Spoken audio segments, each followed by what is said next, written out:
나 훌리게 온지올라 후 건당기 하우데 디리부지올라 후 거사나 생기 내린데리 후 가후지요승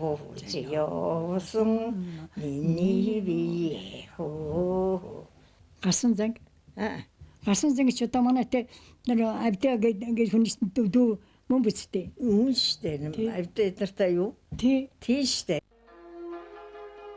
Ганган хулыгаан өнөжил явлаа гандангийнхаа нүдээр галигуулж явлаа хэмээн дуулах ардын сайхан дууны гэгээлхэн аялгыг мэдэхгүй хүн үгүй билээ.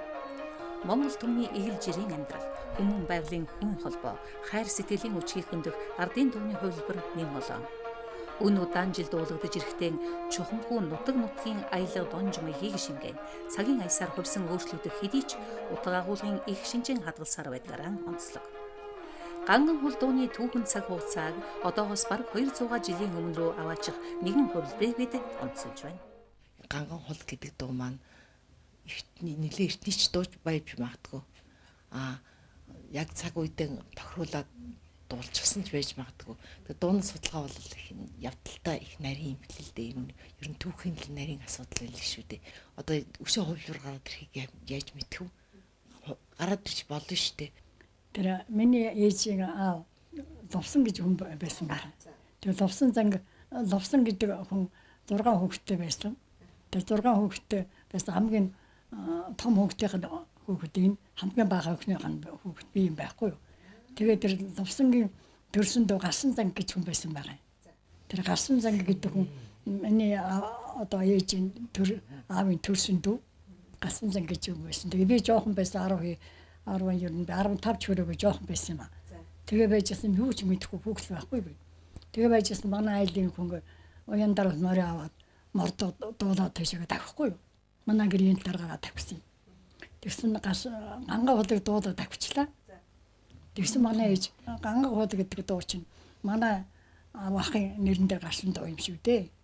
Манай аавын төрсөн дуу Гарсан зан гэж хүн байсан.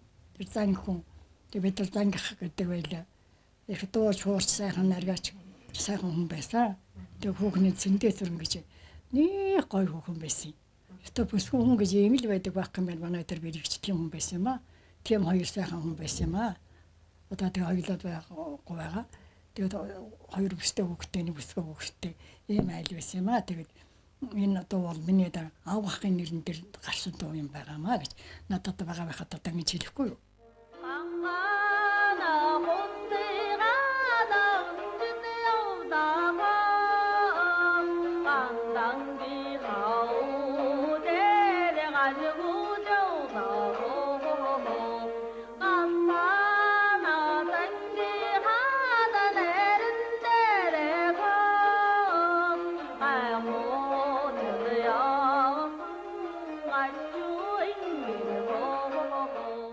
Эн чин дуун дотроо бас тэр үг нь явж байгаа хизээний үе юм бэ, хэдий хэрийн үеийн хүмүүс ямар идэл хэрэгэлтэй байсан юм бэ, юу идэлж хэрэгж байсан юм бэ. Одоо жишээлбэл зан гэдэг цол байна штэ. Захиргааны байгууллагаас одоо хар хүнээс араа дээгүр тэр чин ноёдын одоо ноёд хаадын зиндааны хүн штэ тий. Тэгэхээр энэ одоо хаад хизээ байваа гэд энэ үгнүүдээс бас судлах асуудлууд байгаа юм л та. Миний ээж байсан бол одоо 123 настай хүн байх байсан л да.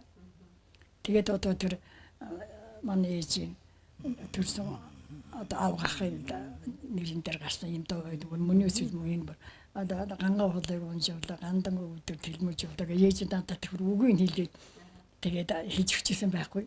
Тэгээд тэрнээс өөрөө тэрийг тодруулах арч мэдрэхгүй ээж чинь надад ярьж өгсөн байхгүй. Тийм л байсан бай. Тийм л одоо биний мэдчихэж байгаагаар энэ л байгаа байхгүй. Энэ дууны гандангийнхаа нүдээр галигуулж явлаа гэх үгнээс улбаалan сонирхогч судлагчид гандан тэгшлэн хийдийн үүссэн 1838 оноор баримжаа авч тухайн үеийн дуу хэмээн бичжээ. Түүх сөхөөс их хүрээн 1809 онд Далахын дэнжигэх газарт шар сүм нэртэйгээр анх суурин тавигдаж 1838 онд 5 дугаар богдож явсан дам хотын зарилгаар их хот мандлын сүм байгуулагдсан нь өнөөгийн гандан тэгшлэн хийд юм. Гэвч буддын шашны хурал номын сүм хийдүүд Монгол орны газар нутагт олон байсан тухай буурлууд ярьж байна. Дээр үед гандан байсан байхгүй юу 21 он байдаг. Манай ээж аваар нийлээд одоо 21 онд хамгийн түргэн хүүхэд нь төрсөн одоо энэ төрсөн байдгийн тэгэхээр тэрнээс өмнө гандан байсан байхгүй юу. Би лам хураг хүмүүс гандан гэдэг чи одоо юу гэсэн үг гэсэн чи хурал ном хурдаг их газараа гэж хэлсэн. Тэгэхээр дээр хүрээнд бол гандан мэдээж төв гандан гэд байжсэн. Бид нар энийг л нэг ганц байсан юм чи бодоод байсан. Гэтэл бол гандан бол хөдөө байдаг байна. Улаастай хүрээ гэдэг чи их том штэ. Одооны ярих гэдэг галсан зангийн тухай энэ ингээд үзэхэд бол нэлээ их засаг захиргааны бүр чадaltaй байгууллагатай байсан гандан хүрээ хийдчихсэн сайн хөгжижсэн. Энэ үе нь бол энэ нийслэл хүрээ манай хүрээнээс гадна улаастай хүрээ байсан юм шиг байна. Яраг өрөөний хийдмэд одоо гандан дэчлэнтэй байсан газар шүү дээ. Манай одоо энэ юу арууляастай одоо тэр Захын аймгийн одоо би Алдархан сум юм шүү дээ. Олон зуун жилийн настай юм байж болох дуу шүү. Ер нь өнөөдөр их маргаантай олон янзын судлаачдын дүгнэлтүүд гарч ийн л да. Тэгэхээр ер нь тэр цаг хугацаанд хувраад ирсэн байж болно, үгэн ч өөрчлөгдсөн байж болно, аялгаунд ч өөрчлөлт орсон байж болно.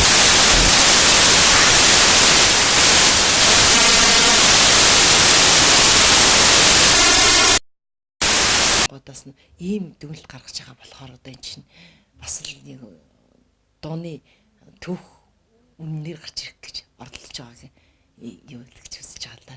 Ерөөсөө гасан зангийн нэрэн дээр гасан гэдэг хүний нэрэн дээр тэр киндертэй хоёулын дээр цэндээсрэн хоёрын нэрэн дээр гарсан дуу юм байна гэж би бүр энэ үнийг ээжээс одоо ерөөсөө ямар ч ярьдаг байхгүй зөвдгөр сууж байгаа тэр мортой хүнийг дуулаад явахаар ээж санаа аваад навж яасан байхгүй энэ ганган хол гэдэг үгсэн манай зангийнхын нэрэн дээр гарсан юм даа шүү дээ.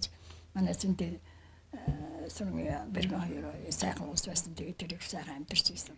Маа гэж одоо тэр амьдралын бодоод гэж ярьсан л да. Гэхдээ манай ихсмэр мэгтэр дуудалт байд одоо би ихээс дургуулаад төрсөн. Одоо өөрөө ганцаараа удирчаал явж байгаа тэгээд дуудагд байлаа та тэд нар чи.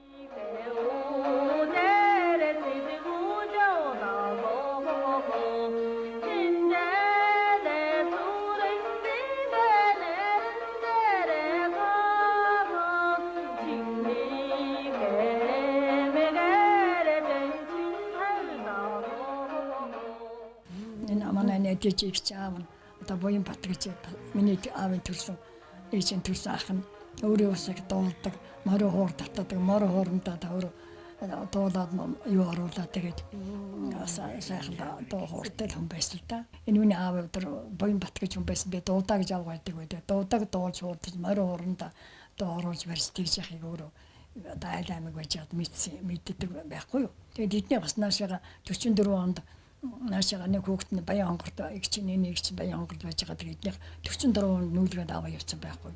Багтаа орон нутгаас гарсан болохоор тэгээд янз юм ярих тийм юу байхгүй байсан байх гэж бас бод. Гасан зангийн нэрэн дээр гарсан дуу ганган хул муу юм уу? Муу юм гэсэн шүү дээ. Тийм. Ганган хул чи.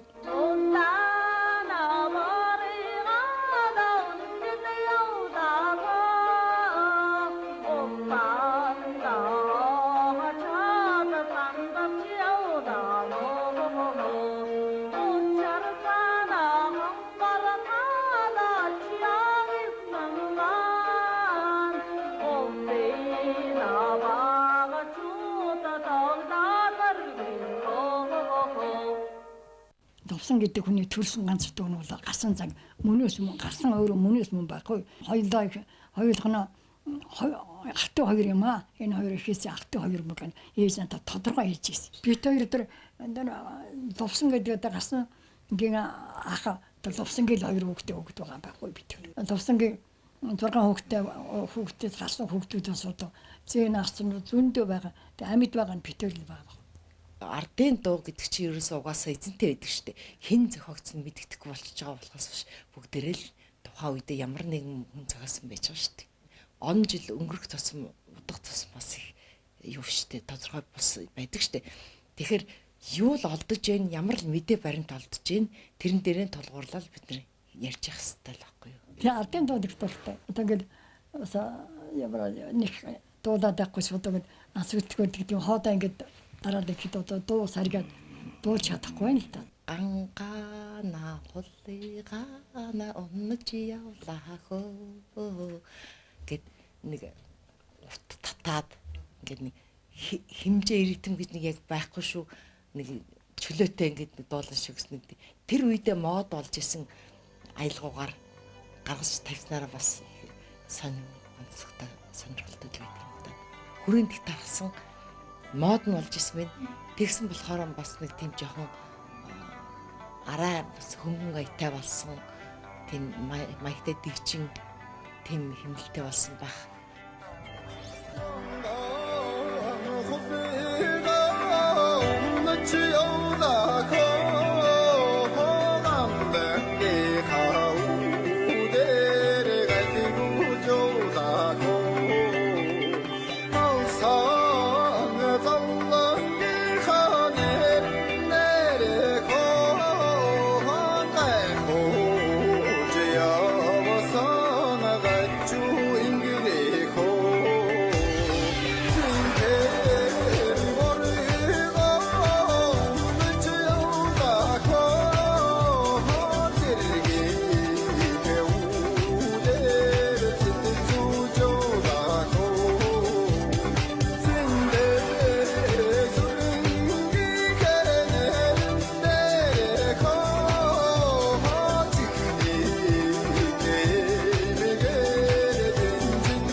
Дүүнэр манай энэ юу уавыг одоо төрсөн дүүгийн хүүхдээ гасан зан гэж хүн байсан. Тэрний нэрээр гасан дуу юм гинлээ шүү л гэж сайс нэлээд өгдөг л та.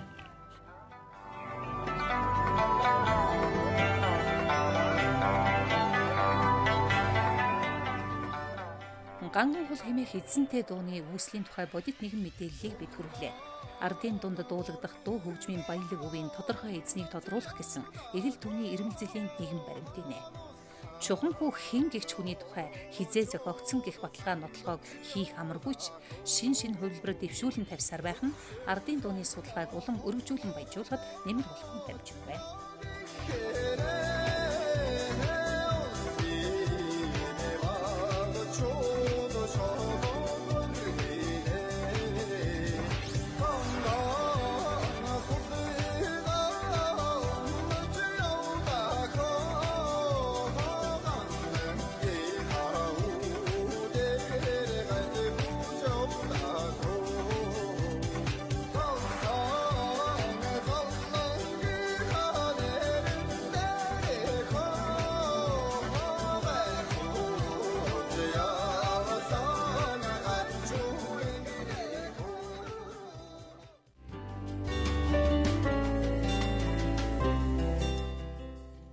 Ирч хүчтэй уужуу тайван хүмүүст хайр хүндэтгэл ямагт ирдэг. Тэд цүлс үдэрлэх мод мэд, шуурнаас хамгаалах хад мэт байдаг. Сайн сайхан үргэлж та бидний дэргэд байдаг гэсэн үгээр соёл эрдэнэ хөтөлбөрөөр бид жаагааж байна. Та бүхэн пүрэв гариг бүрийн орой манай хөтөлбөртэй хамт байгаарай. Баярлалаа үзэгчдээ.